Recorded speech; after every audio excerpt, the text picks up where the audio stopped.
আল্লাহ ইয়া হাবিবাল্লাহ ইয়া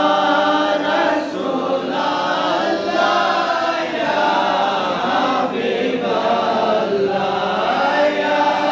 রাসূলাল্লাহ ইয়া হাবিবাল্লাহ ইয়া রাসূলাল্লাহ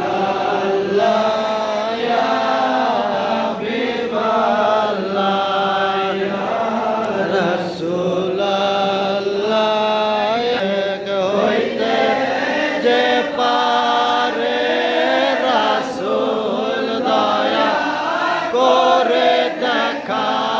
দেন তারে দেওয়ান লাগিরা সে হইতে যে পারে রাসূল দয়া করে দেখা দেন তারে কবুল করিবেন তিনি আসুন সালাম জানাই দাঁড়াইয়া